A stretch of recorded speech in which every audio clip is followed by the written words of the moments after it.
નમસ્કાર વિદ્યાર્થી મિત્રો, આજે આપણે જોવાના છે TYPSC semester 5 chemistry paper number જે 301 ઓર્ગેનિક કેમિસ્ટ્રી છે એની અંદર યુનિટ નંબર 4B પ્યુરિન અને પિરિમિડિન આપેલ છે. તો એમાં જેટલા પણ અગત્યના સંશ્લેષણ પૂછાય છે ગુજરાત યુનિવર્સિટીની અંદર, તો એ આપણે અહીંયા જોવાના છે. તો સૌથી પહેલાં આપણે એક પહેલું સંશ્લેષણ જોઈશું આ વિડીયોમાં. તો તમારે સાથે સાથે લખતા પણ જવાનું છે અને સમજતા પણ જવાનું છે. તો સૌથી પહેલો પ્રશ્ન તમારે લખવાનો છે કે સંશ્લેષણ આપો યુરિન. તમને બુકમાં બે રીતે તમને ધારો કે આપ્યું હોય તો કોઈ પણ એક રીતથી તમારે યાદ રાખવાનું રહેશે. અને જો આપણે શીખવાડેલી રીતથી તમે ગણશો તો તમે એક સાથે 3 જે સંશ્લેષણ છે એ યાદ રાખી શકો છો. તો આપણે પ્યુરિનનું સંશ્લેષણ છે એ યુરિક એસિડમાંથી બનાવીશું. તો સૌથી પહેલાં યુરિક એસિડનું જે બંધારણ છે એ બંધારણ આપણે જોઈશું. તો કાર્બન ડબલ બોન્ડ ઓક્સિજન છે, અહીંયા NH, carbon carbon double bond oxygen, single bond NH, carbon carbon double bond, અહીંયા સિંગલ બોન્ડ, ઉપર NH ગ્રુપ છે, નીચે પણ NH ગ્રુપ છે, અહીંયા કાર્બન ડબલ બોન્ડ.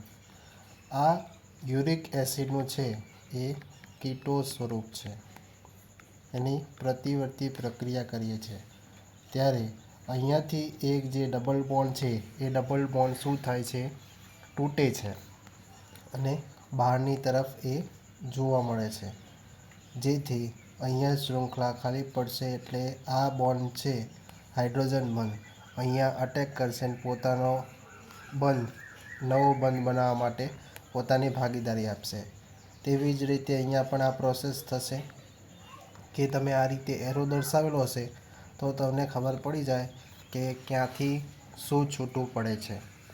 તો હવે તમે જોઈ શકો છો કે અહીંયા જે C ડબલ બોન્ડ O હતો એની જગ્યાએ સિંગલ બોન્ડ થઈ જશે, એક બોન્ડ બ્રેક થશે અને COH એ પ્રમાણે થઈ જશે.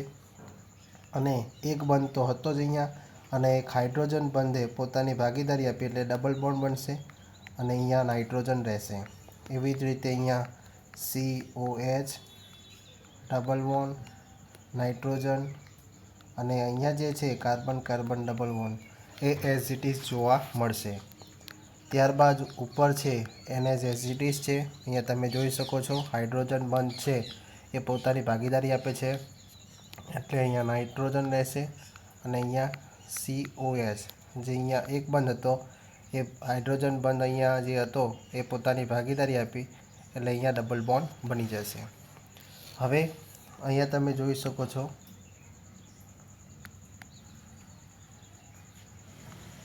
First, second, third, fourth, fifth, sixth, 7 અને 8. તો બીજા, છઠ્ઠા અને આઠમા સ્થાનમાં OH ગ્રુપ જોડાયેલું છે, બરાબર. તો આપણે યાદ રાખવાનું છે નામકરણ. તો આ સ્વરૂપ થયું ઇનોલ સ્વરૂપ. આ કયું સ્વરૂપ થયું, ઇનોલ સ્વરૂપ થયું. તો આ સ્ટ્રક્ચર કોનું આપણે બનાવ્યું છે, યુરિક એસિડનું જે બંધારણ છે એ યુરિક એસિડનું બંધારણ આપણે દર્શાવેલું છે.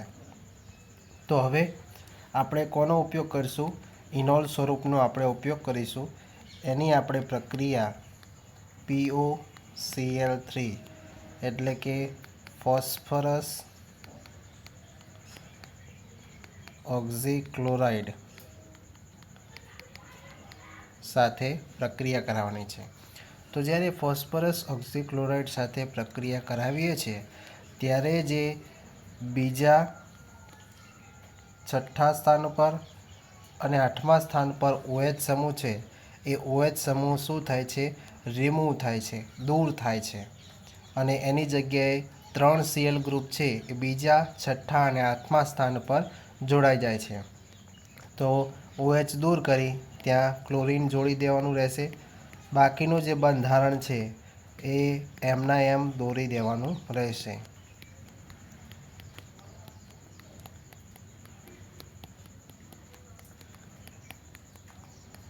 બરાબર, તમે જોઈ શકો છો વિદ્યાર્થી મિત્રો કે જે બીજા, છઠ્ઠા અને આઠમા સ્થાન પર જે OH હતો એ દૂર થઈને ત્યાં ક્લોરીન સમૂહ જોડાઈ ગયો છે. બરાબર, તો હવે આનું આપણે નામકરણ કરીએ તો 1 2 3 4 5 6 7 અને 8. તો હવે એનું નામ શું થશે વિદ્યાર્થી મિત્રો?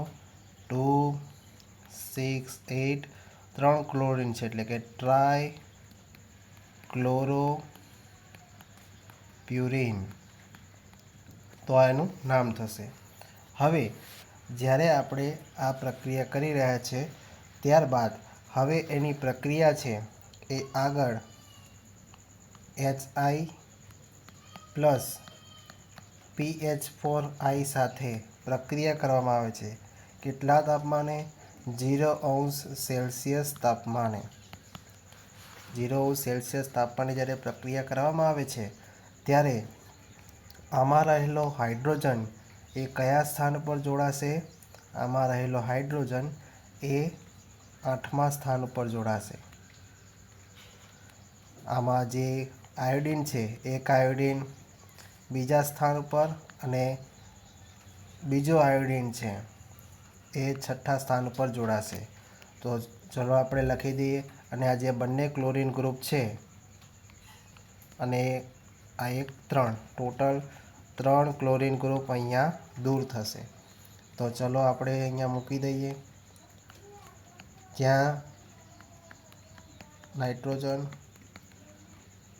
અહીંયા આયોડિન આવી જશે કેમ કે બીજા અને છઠ્ઠા સ્થાન પર મૂકવાનું છે. બાકીનું જે સ્ટ્રક્ચર છે એમના એમ રહેશે.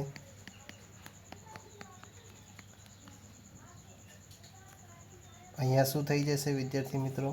ક્લોરીન દૂર થઈ ગયો 8મા સ્થાનમાં, એની જગ્યાએ શું થયું? હાઇડ્રોજન એડ થાય છે. તો અહીંયા CH રહેશે. તો હવે આનું નામકરણ કરીએ તો શું થશે કે બીજા અને છઠ્ઠા સ્થાન પર શું જોડાયેલું છે? આયોડિન જોડાયેલું છે. તો આનું નામ શું થશે? 2,6-ડાયઆયોડોપ્યુરિન. તો એનું નામકરણ થશે. બરાબર, હવે 2,6-ડાયઆયોડોપ્યુરિન મળ્યું. એની આગળ પ્રક્રિયા આપણે ઝીંક ડસ્ટ અથવા ઝીંકનો પાવડર પણ કહી શકો અથવા ઝીંક રજ ગુજરાતીમાં પણ કહી શકાય. ઝીંક ડસ્ટ અને એની પાણી સાથેની પ્રક્રિયા કરાવીએ છીએ ત્યારે આપણે યાદ રાખવાનું છે કે અહીંયા જે બીજા અને છઠ્ઠા સ્થાન ઉપર જે આયોડિન જોડાયેલો છે એ આયોડિન શું થાય છે? દૂર થાય છે. તો 2 આયોડિન દૂર થાય છે અને 2 હાઇડ્રોજન છે એની જગ્યાએ જોડાઈ જાય છે. તો આપણું સ્ટ્રક્ચર આ પ્રમાણે જોવા મળશે. CH double bond N, CH double bond N, carbon carbon double bond single bond, NH N અને અહીંયા CH. તો આ આપણું સ્ટ્રક્ચર થયું પ્યુરિન. તો તમને પ્યુરિનનું સ્ટ્રક્ચર છે એ શોર્ટ ક્વેશ્ચનમાં પણ પૂછાઈ શકે.